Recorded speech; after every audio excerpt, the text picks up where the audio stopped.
اعوذ باللہ من الشیطان الرجیم بسم اللہ الرحمن الرحیم۔ امام حسین علیہ السلام فور عالمی چینل کربلا مقدسہ کے آن لائن ٹرانسمیشن پروگرام معرفت منتظر اجل اللہ تعالی فرجہ الشریف میں آپ کی خدمت میں حاضر ہے۔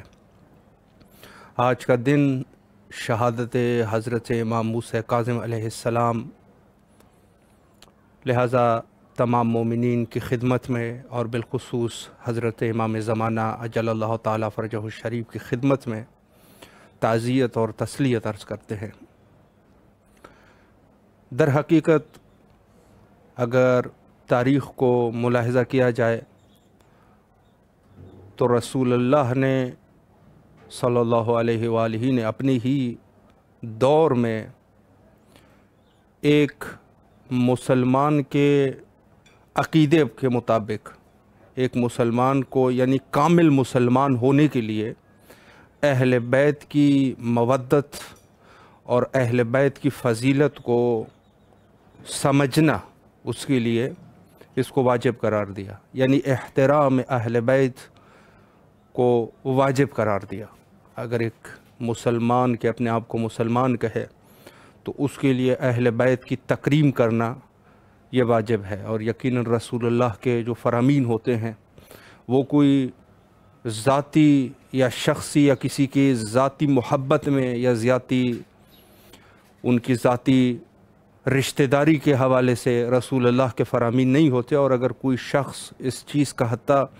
عقیدہ بھی رکھتا ہے، اس کا عقیدہ ہے کہ رسول اللہ علیہ مثلا یہ حدیث امیر المومنین علیہ السلام کے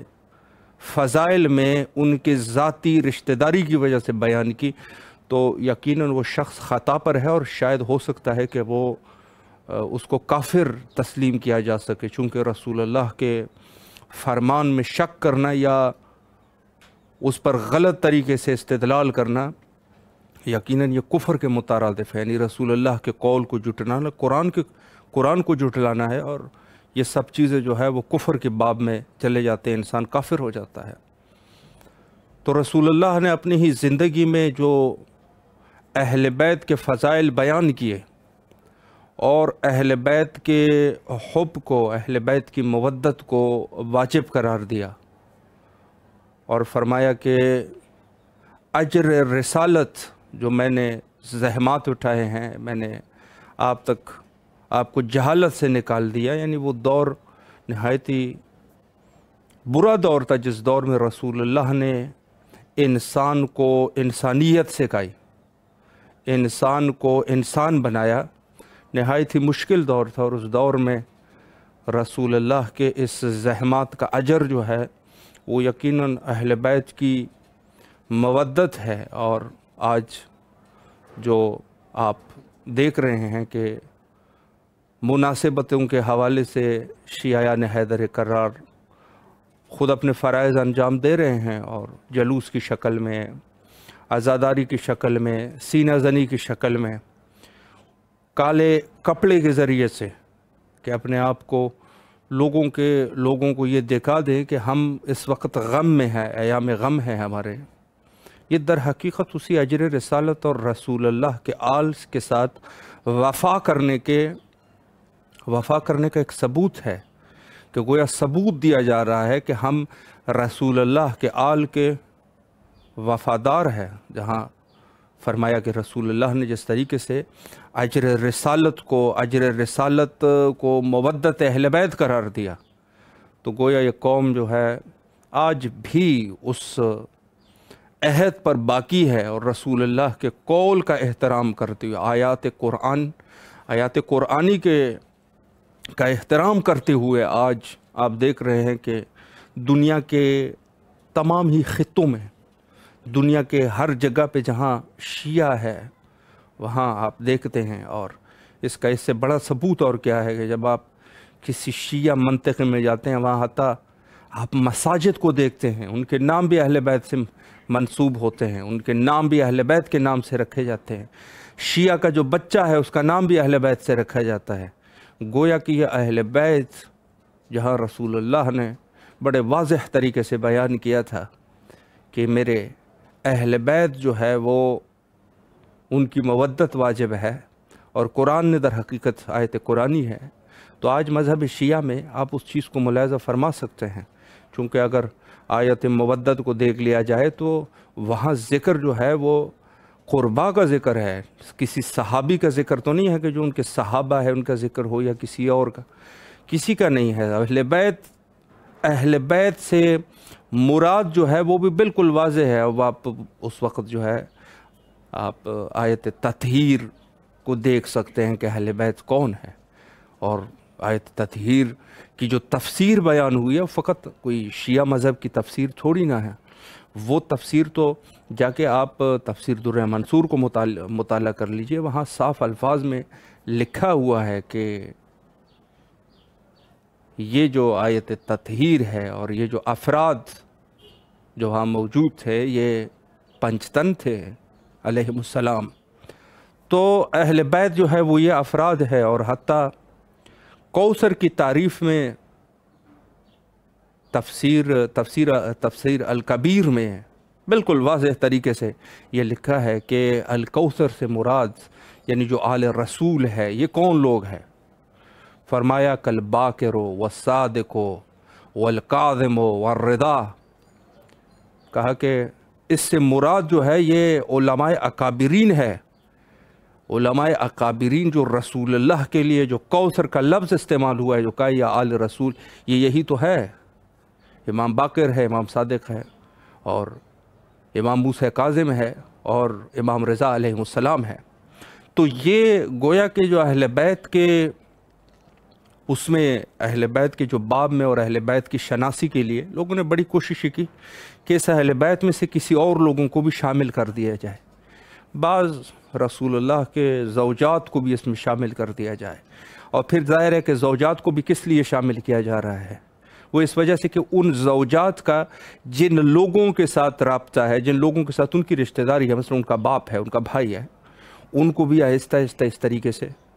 ان کے ساتھ ملا لیا جائے۔ حالانکہ یہ جو ہے بالکل بچگانہ اصول ہے، آپ کیا توجیحات کر رہے ہیں؟ توجیحات کی ضرورت ہی نہیں ہے، آپ جا کے سیدھا دیکھ لیں کہ جو آیات الہیہ ہے وہاں اور پھر اس کی تفسیر ہے، دونوں متفقہ فیصلہ ہے کہ اہل بیت یہ لوگ ہیں، نہ یہ کہ یہ دوسرے افراد جو ہے۔ تو یہ ایک اٹل حقیقت ہوتی ہے، اور جب بات ہوتی ہے امام موسیٰ کاظم علیہ السلام کی تو وہ بڑا مشہور واقعہ ہے کہ ہارون رشید جو ہمیشہ جو ہے امام کے ساتھ مقابلہ کرتے تھے، تو وہاں امام ان کو بالکل جامع طریقے سے جواب دیتے تھے۔ انشاءاللہ العزیز گفتگو کا سلسلہ جاری رکھیں گے۔ یہاں پر ایک دفعہ چونکہ دن جو ہے مخصوص دن ہے، تو امام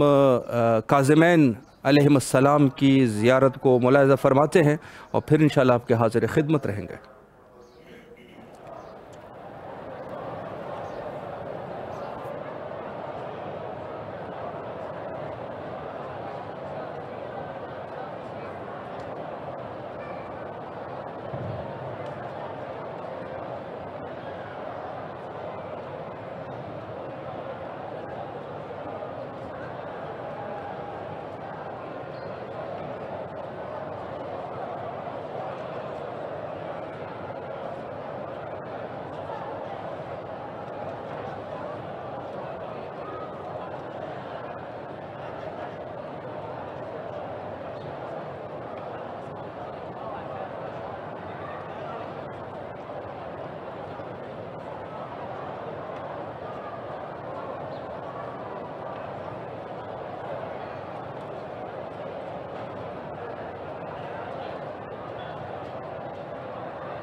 اس وقت آپ کاظمین علیہم السلام کی خوبصورت اور نورانی فضاؤں کو ملاحظہ فرما رہے تھے۔ یہ دن نہایت ہی مہم ہے، اور اس اعتبار سے بھی کافی، چونکہ کئی دن تک مشی کا سلسلہ بھی جاری رہا، اور بہت بڑی تعداد کاظمین کے حرم تک عراق کے مختلف شہروں سے گئے اور آج زیارت سے مستفید ہو رہے ہیں کہ جس طریقے سے حضرات اہل بیت علیہم السلام کی مودت اور محبت کا حق ہے، یقیناً کوشش کی جا رہی ہے کہ اس حق کو پورا کیا جا سکے۔ اور کئی دن تک آپ ہمارے پروگرامز کو ملاحظہ فرما رہے تھے، امام حسین علیہ السلام ٹی وی تمام مشائع اور ان نورانی فضاؤں کو مومنین کے لیے آن لائن ٹیلی کاسٹ کر رہے تھے، اور یہ ایک اچھی خدمت رہی کہ کم از کم وہ مومنین جو دور دراز علاقوں میں بیٹھے ہیں، جو کسی مشکلات کی وجہ سے یا دنیاوی امور کی وجہ سے شرکت نہیں فرما رہے، نہیں آ سکتے، یقیناً ان کے لیے یہ ایک اچھی کاوش ہے۔ اور یہ آپ کئی دن تک ہمارے ساتھ دیکھ رہے تھے، تو ہماری گفتگو کا سلسلہ بھی اس عنوان سے اس پروگرام میں، چونکہ یہ پروگرام خاص ہے امام زمانہ اجل اللہ تعالیٰ فرجہ شریف کے لیے، اور آپ اس پروگرام سے پاک و ہند میں آشنا بھی ہیں کہ یہ پروگرام جو ہے یہاں گفتگو صرف حضرت سے امام زمانہ اجل اللہ تعالیٰ فرجہ شریف کے عنوان سے ہوتی ہے، یا وہ جو مواقع جو منسوب ہے امام کے ساتھ جو ربط ہے ان کے عنوان سے گفتگو کرتے ہیں۔ تو خود یہاں پہ جو یہ موقع ہے شہادت حضرت امام موسیٰ کاظم علیہ السلام، تو یقیناً یہ موقع نہایت ہی مہم موقع ہے، اور خود حضرت امام زمانہ اجل اللہ تعالیٰ فرجہ الشریف کے ساتھ مربوط ہے۔ اس عنوان سے بھی کہ عرض کر چکے ہیں کہ ہماری عزاداری جزوی عزاداری ہے، اور ہم کچھ دن عزاداری کرتے ہیں پھر چلے جاتے ہیں اور اپنے دنیاوی کاموں میں لگ جاتے ہیں، یا دوسرے اپنے جو لوازمات ہوتے ہیں اس پہ لگ جاتے ہیں۔ ہماری عزاداری کچھ دنوں کی ہوتی ہے، لیکن وہ عزادار جو اپنے آباء و اجداد کا بہت بڑا عزادار ہے، ان کے دن کبھی ختم نہیں ہوا کرتے، وہ ہمیشہ اپنے جد کا عزادار ہے، اپنے اجداد کا عزادار ہے۔ تو جو حقیقی عزادار ہے وہ حضرت بقیت اللہ الاعظم امام زمانہ اجل اللہ تعالیٰ فرجہ الشریف ہے، اور ہم لوگوں کے فرائض میں سے یہ ہے کہ ہم ان کے اجداد کا پرسہ، یقیناً آپ دنیا میں بھی ملاحظہ کرتے ہیں کہ اگر کوئی دنیا سے چلا جائے تو اس کا پرسہ اور اس کی تعزیت ان کے اقربا کو دی جاتی ہے، جو ان کے نزدیک لوگ ہوتے ہیں، ان کا بیٹا ہوتا ہے، ان کے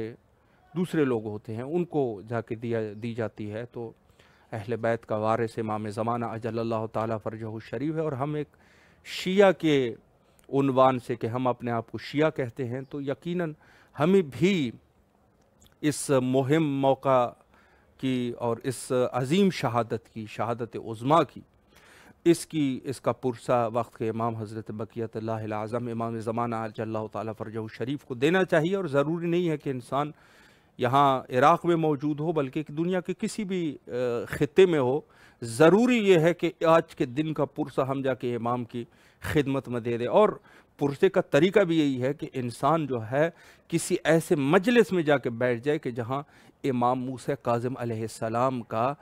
ذکر ہو رہا ہو، یعنی کوئی امام بارگاہ ہے، مسجد ہے، جہاں پر بھی ذکر ہے، طریقہ یہ ہے کہ وقت نکال کے وہاں اس اعزاء میں شرکت کی جائے۔ یہ وقت کے امام کے لیے پرسہ ہے۔ آپ ایسے پرسے نہ دیا کریں کہ جو پرسے کا طریقہ غلط ہو۔ طریقہ یہی ہے کہ جہاں پر لوگوں نے مومنین جمع ہوئے ہیں اہل بیت کے عشق میں، اہل بیت کی محبت میں جمع ہوئے ہیں، اور وہ عزادار ہے حضرت امام موسیٰ کاظم علیہ السلام کے، آج کے دن تیرے اوپر واجب ہے کہ تو چل کے اس مجلس میں جا کے حاضر ہو جائے۔ اور چونکہ مجلس جب لگتی ہے تو اس میں وقت کے امام حضرت بقیت اللہ الاعظم امام زمانہ اجل اللہ تعالیٰ فرجہ الشریف بھی روایات متعددہ کے عنوان سے وہاں پر ہم دیکھتے ہیں کہ فرماتے ہیں کہ مجالس میں حضرت کی شرکت ہوتی ہے، تو وہاں پر شرکت ہے امام کی۔ تو آپ کی ذمہ داری ہے کہ اپنے علاقے میں جہاں کہیں بھی ہے عزاداری ہو رہی ہے، آپ جا کے اس میں شرکت کر لیجئے۔ یہ وقت کے امام کے لیے پرسہ ہے امام موسیٰ کاظم علیہ السلام اور دیگر ائمہ اطہار علیہ السلام کی، چاہے کوئی بھی امام ہے، ان کی شہادت کا دن ہے، مومنین نے مجلس لگائی ہوئی، آپ گھر میں بیٹھے ہیں، یہ آپ کے لیے روا نہیں ہے۔ کم از کم اپنے آپ کو شیعہ نہ کہیے، چونکہ شیعہ وہی ہوتا ہے کہ جو مجالس میں شرکت کرتا ہے۔ ہمارا یہ عقیدہ، لاکھ دفعہ لوگوں نے کوشش کی، کہا بھئی ہم لوگ جو ہے وہ ان کی عزاداری کا نظام کہیں اور رکھا جائے، جیسے بعض ممالک میں ہوتا ہے، نام نہیں لینا مقصود نہیں ہے، لیکن یہ لوگ جو دشمنان اہل بیت ہیں بڑے تنگ آتے ہیں ان سے بڑے، چونکہ قاتل یہی ہے۔ جب قاتل ہے آپ جا کے بیٹھ جائیں گے مظلوم جنہوں نے قتل کر دیا، ان کے آباء و اجداد نے قتل کر لیا، تو ان کو تو برا لگے گا کہ اتنے ہم نے ان کو قتل کر دیا اور ان کے تو عزادار روز بروز بڑھ رہے ہیں۔ تو بھائی بات یہ ہے کہ اس زبان سے کچھ نہیں کہہ رہے ہوں کہ یہ نسلی منافق ہے، ان کو شاید یہ پتہ نہیں ہے کہ ہم ان کی اولادیں ہیں، لیکن ان لوگوں کے لیے کم از کم یہ ہے کہ یہ لوگ چونکہ جانور کا بچہ جو ہے وہ اس میں جانور کے صفات آنے ہی آنے ہیں۔ آپ دیکھیں کہ مختلف جانوروں کو آپ ملاحظہ کرتے ہیں، مختلف جانور کا بچہ جو ہوتا ہے، شیر کا بچہ ہے مثلا یا کسی اور جانور کا بچہ ہے، آپ جنگل سے ان کو اٹھا کے کسی کمرے میں رکھ دیں اور وہیں پہ وہ بڑا ہو جائے، جو ہی بڑا ہو جائے گا وہ جانور کے صفات اس میں آ جائیں گے فوراً۔ تو یہ لوگ چونکہ قاتلان اہل بیت ہے، بدترین دشمن ہے، ان لوگوں کے ان کو پتہ بھی نہیں ہے کہ ہم کن کی نسلوں سے ہیں، لیکن یہ لوگ جو عزاداری کے اور ان کے ساتھ مشکلات رکھتے ہیں، ان لوگوں کی چونکہ نسل وہی حیوانیت کی نسل ہے، حیوانیت کے صفات انسان میں آ جاتے ہیں۔ بھئی یہ اس سے بڑھ کر اور کیا میں عرض کروں کہ جہاں عزاداری سے لوگوں کو مشکلات ہوتے ہیں تو ہم لوگوں کو عزاداری وہاں پر زیادہ فروغ دینا چاہیے، تاکہ چونکہ روایت بھی موجود ہے کوئی ایسا کام کرنا کہ منافق جو ہے وہ جل جائے، اس کا اجر اور ثواب ملتا ہے، عظیم اجر ثواب ملتا ہے۔ تو عرض یہ ہے کہ خصوصاً ہمیں ان ایام کا خیال رکھنا چاہیے غیبت امام زمانہ اجل اللہ تعالیٰ فرجہ شریف کے دور میں۔ غیبت کا دور ہے، امام کا دور ہے، سب سے بڑا عزادار امام ہے، ہم تو چھوٹے عزادار ہیں، لیکن جہاں پر محفل لگ جائے یہی چھوٹا عزادار جو ہے جا کے مجلس میں آپ شرکت اختیار کرتے ہیں،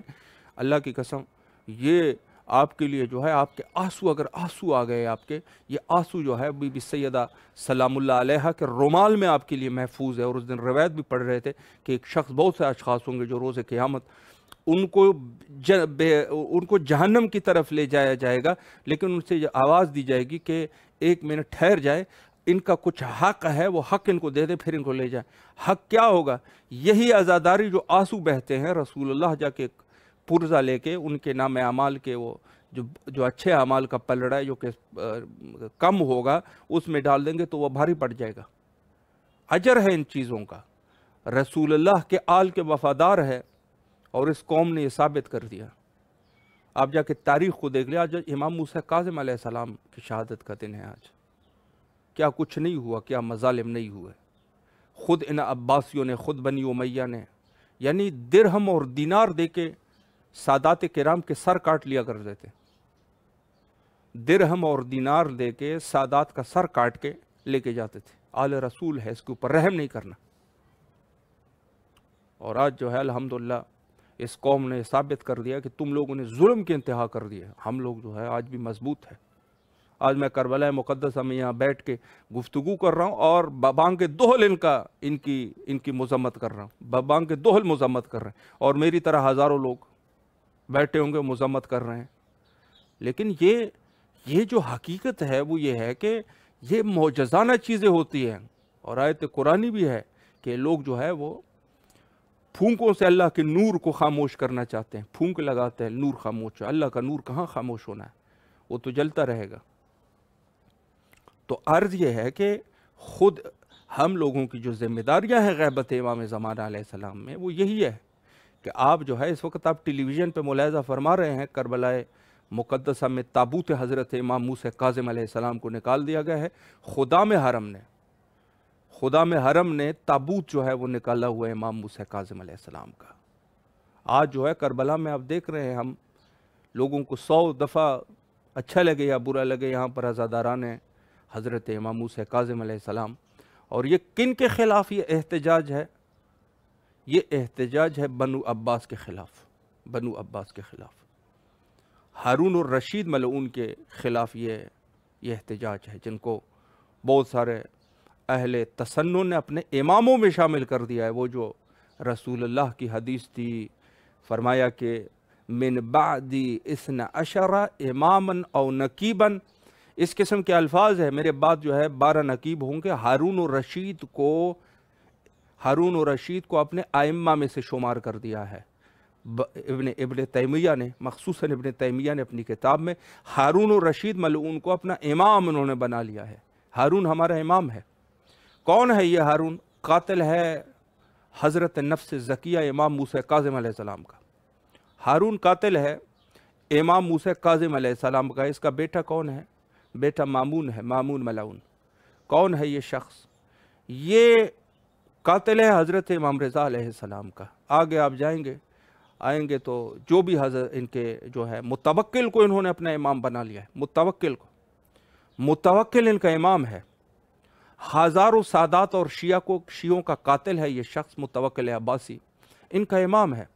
ابن تیمیہ نے اپنی کتاب میں باقاعدگی سے لکھا یہ ہمارے امام ہے۔ کوشش کی ہے وہ 12 کی تعداد پوری کرے، پھر غلطی بھی کی ہے، 12 کی تعداد تو پوری نہیں ہو رہی تھی، کچھ زیادہ ہی ہو گئے۔ تو یہ لوگ جو ہے وہ قاتلین ہیں، یہ قتل کی انتہا۔ آج گفتگو کریں گے کچھ امام موسیٰ کاظم علیہ السلام کے عنوان سے۔ پروگرام کے پہلے سیگمنٹ میں ایک واقعے کی طرف اشارہ کرنا چاہتا تھا کہ ان لوگوں کی جو اہل بیت کے فضائل اتنے زیادہ تھے جو کسی سے مخفی نہیں تھے۔ یہ لوگ کوشش کرتے تھے اپنے آپ کو اہل بیت میں سے شامل کر دیں۔ تو مسجد نبوی میں ہارون الرشید موجود تھے اور ایک دفعہ اس نے جا کے رسول اللہ کو سلام کر دیا اور کہا کہ السلام علیک یا عمی او ابن عمی، اس قسم کے طریقے سے اس نے سلام کیا کہ آپ کے اوپر سلام ہو ہمارے چچا زاد بھائی کے عنوان سے اسے سلام کیا۔ تو یہ شخص جو ہے وہاں پہ اس نے جو سلام کر دیا تو امام موسیٰ کاظم علیہ السلام اس نے دیکھا کہ یہ کچھ اپنے سیاسی مفادات حاصل کرنے کے لیے کوشش کر رہا ہے کہ لوگوں کو یہ بتا سکے کہ ہم بھی اہل بیت میں سے ہیں، چونکہ اہل بیت کے جو فضائل تھے وہ اس دور میں بالکل واضح تھے، اظہر من الشمس تھے۔ تو ان لوگوں نے کوشش کی کہ اس طریقے سے ہم کسی نہ کسی طریقے سے امام کے اس مقام تک پہنچے کہ ہمیں بھی لوگ اہل بیت کہنا شروع کر دے۔ تو یہ شخص ہارون الرشید ملعون وہاں موجود تھے اور اس نے یا کہ سیدھا الفاظ میں کہہ دیا کہ سلام ہو تجھ پر اے ہمارے چچا زاد بھائی، رسول اللہ کی گنبد کو مخاطب کر کے کہا۔ تو امام موسیٰ کاظم علیہ السلام بھی وہاں موجود تھے اور انہوں نے فرمایا کہ سلام ہو تجھ پر اے ہمارے والد گرامی، یعنی گویا کہ جو جواب دے رہے ہیں وہ اس طریقے سے دے رہے ہیں کہ ان لوگوں کے لیے واضح ہو جائے کہ اگر یہ لوگ جو اپنے آپ کو رسول اللہ سے نزدیک کرنے کی کوشش کر رہے ہیں، ان کا رشتہ تو بڑے دور کا رشتہ ہے، چونکہ عباس، جناب عباس جو ہے ان کی نسل سے ہے یہ بنو عباس۔ تو اس اعتبار سے امام نے باقاعدگی سے یہ بتا دیا کہ ان کے جو سیاسی مفادات ہے، یہ سیاسی مفادات یقیناً ان کے کام آنے والے نہیں ہیں، چونکہ یہ لوگ جو ہے وہ کسی نہ کسی اعتبار سے کسی نہ کسی اعتبار سے تو رسول اللہ کے ساتھ رشتہ داری ہو سکتی ہے، لیکن ہماری رشتہ داری جو کہ کافی نزدیک کی رشتہ داری ہے۔ تو امام موسیٰ کاظم علیہ السلام نے بہت سارے ایسے سیاسی اعتبار سے بھی ان بنو عباس کے ان سیاسی مفادات جو حاصل کرنا چاہتے تھے ان کو خنثی کر دیا۔ تو بہت ساری ایسی چیزیں ہیں کہ جہاں پر امام نے ہم سیاسی اعتبار سے ان دشمنان اہل بیت علیہ السلام کو خوار و ذلیل کر دیا، اور ہم دوسرے اعتبار سے کہ یہ بے شک امام کی اکثر زندگی زندانوں میں گزری ہے، لیکن اس کے باوجود بھی امام جو ہے وہ باقاعدگی سے اپنے شیعوں کے اوپر نظر رکھتے ہیں، باقاعدگی سے حدیث نقل ہوتے ہیں۔ آج ہمارے پاس ایک ذخیرہ ہے احادیث امام موسیٰ کاظم علیہ السلام کے، اور یہ احادیث کہاں سے نقل ہوئے؟ امام کی اکثر زندگی 20 سالہ زندگی زندانوں میں گزری ہے۔ تو کیا وجہ کیا تھی کہ امام سے اتنے سارے احادیث؟ تو یقیناً اس سے اندازہ یہ ہوتا ہے کہ امام جو ہے وہ باقاعدگی سے اگر زندان میں بھی ہے پھر بھی اپنے شیعوں کے اوپر نظر رکھتے ہیں، اور باقاعدہ وہ مسیب کی روایت جہاں تقریباً 3 دن پہلے جب امام کی شہادت ہو رہی تھی تو مسیب نے کہا کہ مسیب وہاں پر موجود تھے، تو امام نے مخاطب ہو کے فرمایا کہ مسیب میں مدینہ جانا چاہتا ہوں۔ تو بڑا تعجب کر دیا مسیب نے کہ کہاں یہ ہارون ظالم کا زندان اور کہاں امام جو ہے فرما رہے ہیں کہ میں مدینہ جانا چاہتا ہوں، چونکہ جو دروغہ ہے شاہق ابن سندھی وہ نہایت ہی ظالم اور نہایت ہی ظالم اور قبیح انسان تھے۔ تو مسیب جو ہے وہ ان کو بڑا تعجب ہوا کہ امام یہ کس طریقے سے فرما رہے ہیں، تو امام نے دیکھ کے فرمایا کہ آئی مسیب کیا آپ کو شک ہے؟ تو مسیب نے کہا کہ میرے لیے آپ دعا فرمائے کہ میرا ایمان جو ہے وہ مضبوط ہو جائے۔ تو یا تو یہ کہنا تھا کہ امام جو ہے وہ آنکھوں سے اوجھل ہو گئے اور چشم زدن میں مدینہ پہنچ گئے، اور وہاں پر انہوں نے امامت جو ہے اپنے بیٹے حضرت امام رضا علیہ السلام کے حوالے کر دیے اور واپس آئے۔ تو مسیب روایت کرتے ہیں کہ ایک لمحے میں امام جو ہے وہ آنکھوں سے اوجھل ہو گئے، اور دوسری لمحے میں امام جو ہے وہ موجود تھے، اور حتیٰ وہ ہتھکڑیاں جو امام کی تھی وہ بھی خود پیوستہ ہو گئی امام کے دستان، اور دستان پر وہ دوبارہ سے پیوستہ ہو گئی۔ تو یہ امامت کی قوت ہے، اور جس طریقے سے امام جو ہے امامت کے بارے میں ہمارا عقیدہ ہے کہ یقیناً امام جو ہے وہ ہر کچھ جو چیز بھی ہے مشیت اللہ ہوتے ہیں، خدا کی مشیت ہوتی ہے، جس طریقے سے وہ چاہے وہ کر سکتے ہیں۔ تو ہمیں بے شک اس میں یہ ہے کہ امام جو ہے اکثر زندگی ان کی زندان میں گزری ہے، لیکن اس کے باوجود بھی امام جو ہے ان سے حدیث نقل کیے جا رہے ہیں، امام جو ہے ان سے باقاعدگی سے روایات ہمارے پاس موجود ہیں، متعدد روایات۔ تو اس وقت جو آپ امام حسین علیہ السلام ٹی وی پر مومنین کی ایک بہت بڑی تعداد جو کہ کاظمین شریفین میں موجود ہے، اور ان میں سے جو ہے زیادہ تر تعداد جو ہے وہ عراقی زائرین کی ہے اور مختلف شہروں سے، تو یہ گویا کہ ایک اجر رسالت دے رہے ہیں، اور یہ لوگ جو ہے وہ اہل بیت کے وفادار ہے، اور اہل بیت کی وفاداری کا اس سے بڑا ثبوت نہیں ہو سکتا۔ تو ہمارے پاس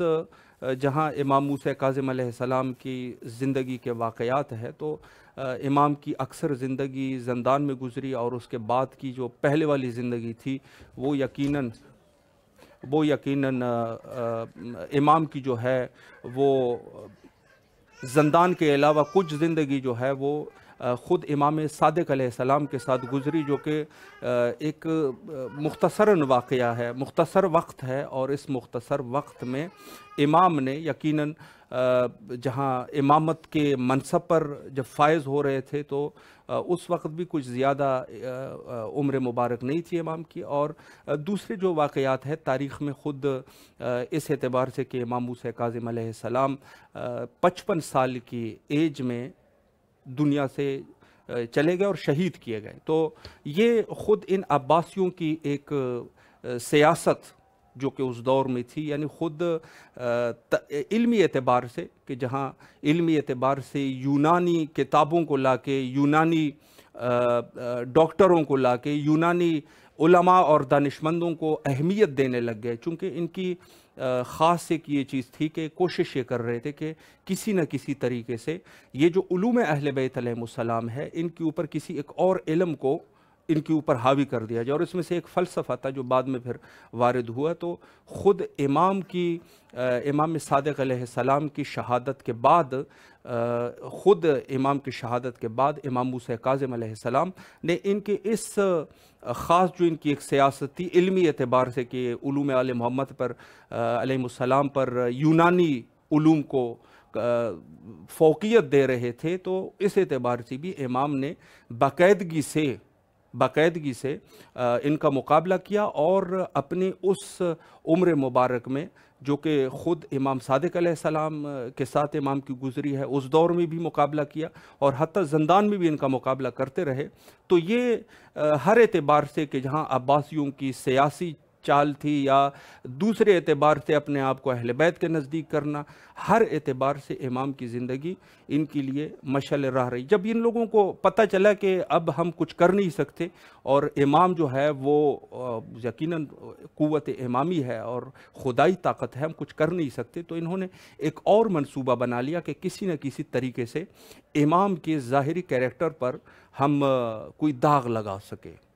انہوں نے مختلف طریقے سے کوشش کی، اور اس کے لیے انہوں نے ایک کنیز کو بلایا، جو کہ ایک کنیز کو مخصوصاً بلایا گیا، اور ان سے کہا گیا، خدام سے کہا گیا کہ ان کو امام کے پاس بھیج دیا جائے، تاکہ ہم جا کے ان کے شیعوں کو کہہ سکیں کہ یہ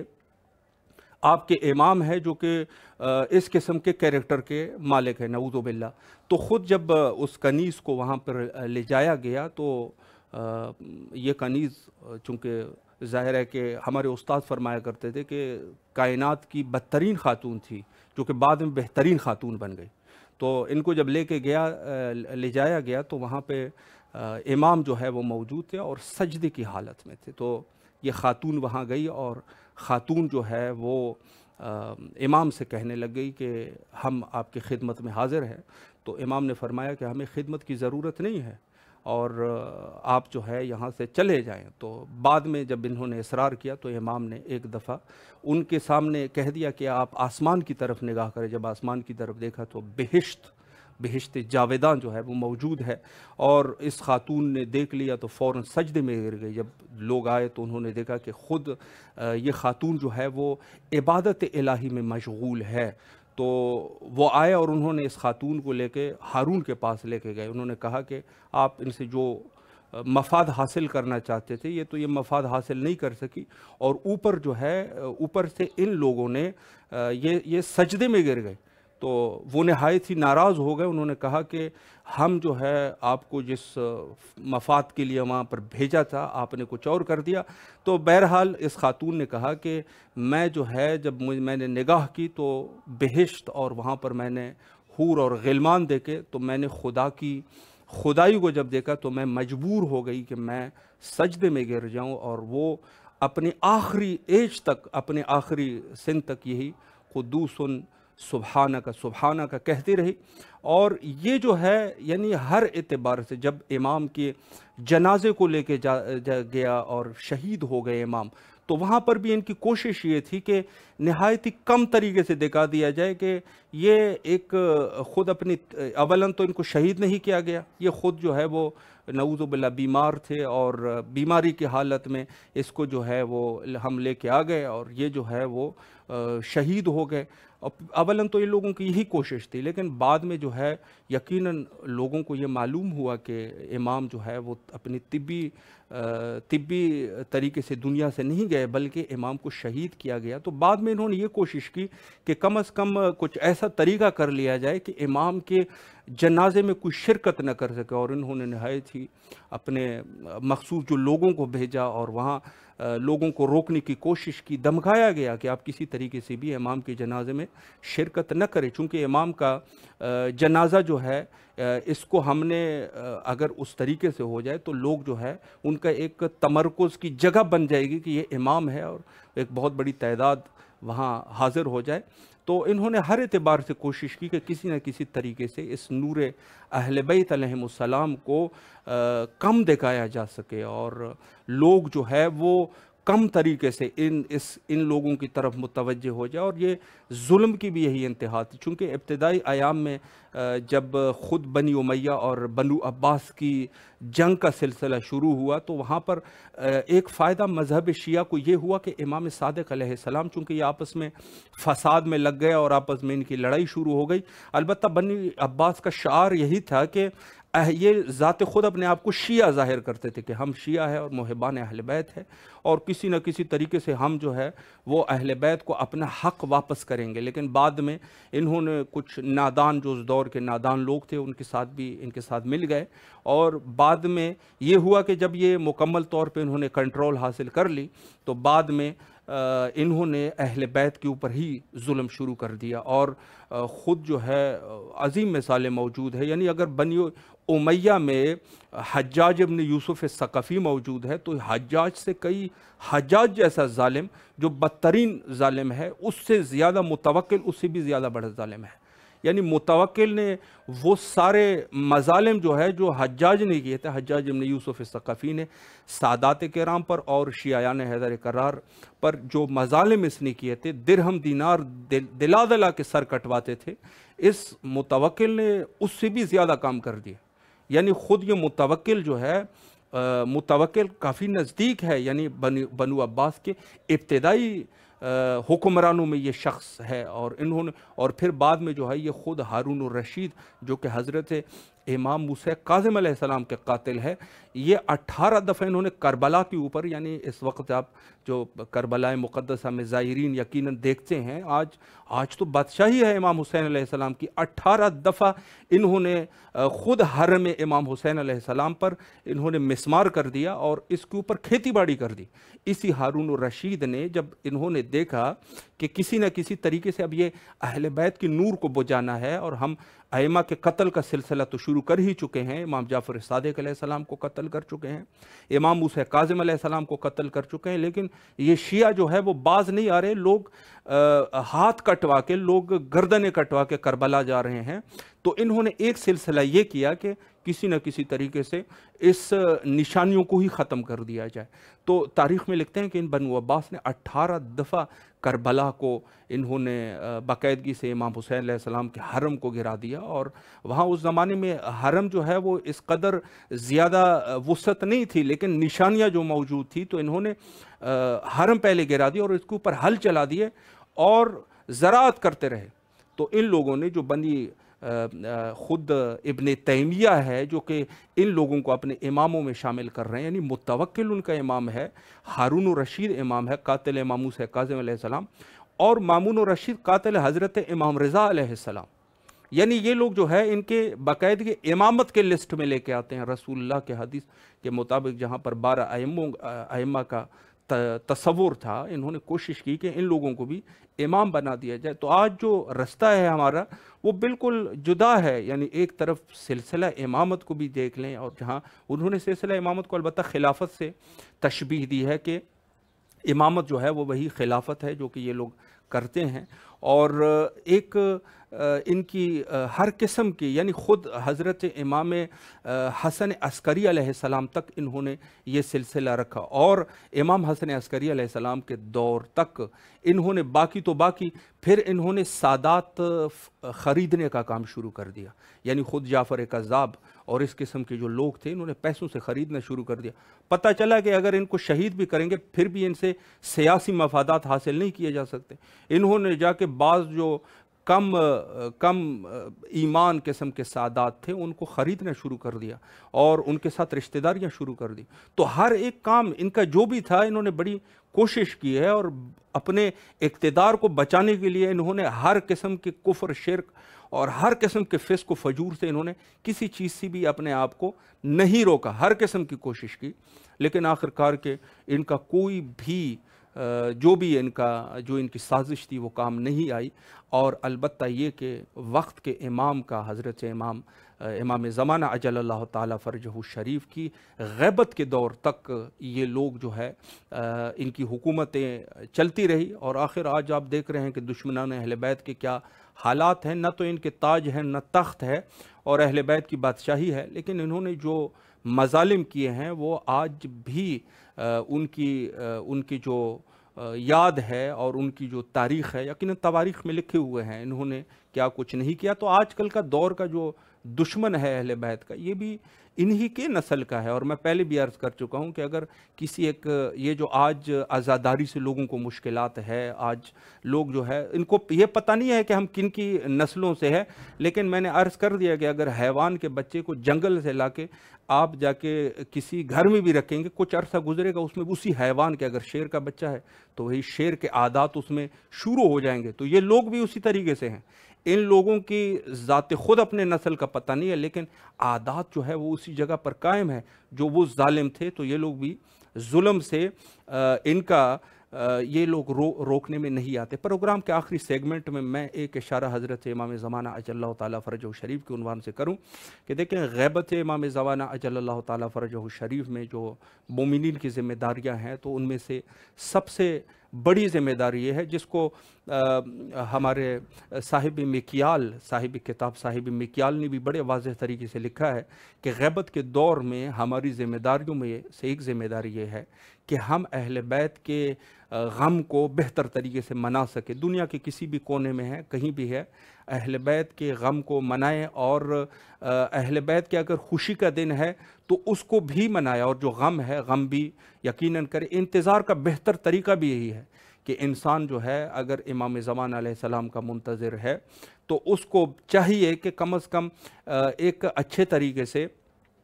عزاداری کا سلسلہ رکھیں. اور عزاداری یہ بھی ضروری نہیں ہے کہ انسان جو ہے وہ حتما عزاداری کے لیے عتبات اور حرموں میں چلے جائیں، بلکہ عزاداری جو ہے خود اپنے گھر میں بھی کی جا سکتی ہے، اپنے علاقے میں بھی کی جا سکتی ہے. مہم یہ ہے کہ خود غیبت امام زمانہ علیہ السلام میں بہتر طریقے سے عزاداری کی جا سکے. اور یہ انتظار کا سب سے اچھا طریقہ ہے کہ ہم جو عزادار ہے، عزادار حضرت سید الابرار، ان کے اسی وجہ سے ہم لوگ امام کی بھی منتظر ہے. تو امام کا منتظر وہی ہے کہ جو عزاداری کرتے ہیں اور زیارات مقدسہ پر جانا، اور اس کے علاوہ جو ہے خود اہل بیت سے تمسک رہنا، یہ اصل حقیقی امام زمانہ علیہ السلام کا منتظر ہے. اور امام کے انتظار کرتے کرتے اگر کوئی شخص جو ہے اس کی جان بھی چلی جائے تو بحث رجعت، جو کہ مومنین کو دوبارہ جو ہے اپنے قبروں سے اٹھا کے امام کے لشکر میں شامل کر دیا جائے گا. انتظار کا بہتر طریقہ یہی ہے کہ ہم جو ہے خود حضرت سید شہداء علیہ السلام اور معصومین علیہ السلام کے عزادار بنے رہے، اور عزاداری کا یہ سلسلہ ہم جاری رکھیں. اور حتیٰ کہ ہم لوگ جو ہے اگر ہماری زندگیاں اختتام تک پہنچنی ہے تو ہم اپنے بچوں کو بھی اسی طریقے سے اس چیز کے لیے وادار کریں اور اس چیز کے لیے آمادہ کریں کہ کل کے وہ بھی جا کے اسی طریقے سے امام کے ظاہر بن سکے اور امام کے عزادار بن سکے. چونکہ عزاداری جو ہے یہ ایک سلسلہ ہے، ہمارے آباء و اجداد سے یہ ایک سلسلہ جو ہے وہ چل رہا ہے کہ ہمارے الحمدللہ آباء و اجداد بھی عزادار تھے اور آج سلسلہ ہم تک پہنچا ہے. تو کل کو جو ہمارے بعد میں آنے والے جو نسلیں ہیں اس میں بھی یہ رجحان جو ہے وہ پیدا کیا جائے. اور خود امام زمانہ اجل اللہ تعالیٰ فرجہ شریف کے غیبت کے دور میں ان عظیم ذمہ داریوں میں سے ایک ذمہ داری یہ ہے کہ ہم خود اپنے آپ کو سب سے پہلے تزکیہ نفس کر سکے. اور یہ جو آپ یہاں پہ کربلا جاتے ہیں یا کاظمین یا دوسرے عتبات میں جاتے ہیں، یقیناً تزکیہ نفس کے لیے جاتے ہیں کہ آپ کی نفس کا تزکیہ ہو جائے. تو سب سے پہلے تو انسان اپنے نفس کا تزکیہ کرے اور اس کے بعد جو ہے خود جو نسلیں ہیں اپنے گھر سے انسان شروع کرے، رغبت دلائے اپنے بچوں کو امام زمانہ علیہ السلام کی طرف. اور اس کے بعد اگر انسان جو ہے اس کی وسعت ہے اور وہ کر سکتا ہے تو یقیناً اپنے دوسرے جو معاشرے میں لوگ ہیں ان کو بھی امام کی طرف رغبت دلانا شروع کر دے. البتہ یہ ایک چیز میں عرض کروں کہ بس اوقات انسان زبان کے ذریعے سے بہت سارے کام نہیں کر سکتا. ممکن ہے زبان سے آپ کسی سے کہو گے تو وہ ناراض ہو جائے، وہ کہے گا آپ کون ہوتے ہیں مجھے اس قسم کا کہنے والے. لیکن یہ ہے کہ انسان جو ہے خود بہت سارے اپنے کردار کے ذریعے سے یہ کام کر سکتا ہے. اور اگر کردار آپ کا بہتر ہے تو یقیناً اس کا اثر جو ہے وہ زبان سے زیادہ ہے. تو زبان سے زیادہ ہمیں اپنے کرداروں کو درست کرنا چاہیے. اور کردار جو ہے اگر ہمارا اہل بیت والا کردار ہے تو یقیناً ہم معاشرے میں بھی کامیاب ہو سکتے ہیں اور خود امام زمانہ اجل اللہ تعالیٰ فرجہ الشریف کے ظہور کے لیے خود کو بھی آمادہ کر سکتے ہیں اور دوسرے جو ہمارے لوگ ہیں ان کی بھی یقیناً ان کی بھی آمادگی کی جا سکتی ہے. تو اس امر مہم کے لیے ہمیں خود انہی ایام میں، جیسے شہادت کے ایام ہے یا دوسرے مہم ایام ہے، اس میں خود اپنی روح کا تزکیہ کرنا چاہیے کہ ہمارا روح جو ہے وہ پاک ہو جائے اور گناہ کبیرہ اور صغیرہ اور ان چیزوں سے یقیناً دستبردار ہو جائے اور ان کو چھوڑ دے. اور اس کے بعد جو ہے خود اپنے گھر سے شروع کریں اور لوگوں کو اس نور حقیقت کی طرف دعوت دیتے رہیں. حجت خدا کے ظہور کے لیے کثرت سے دعا کیا کیجیے. اللہم عجل لولیک الفرج.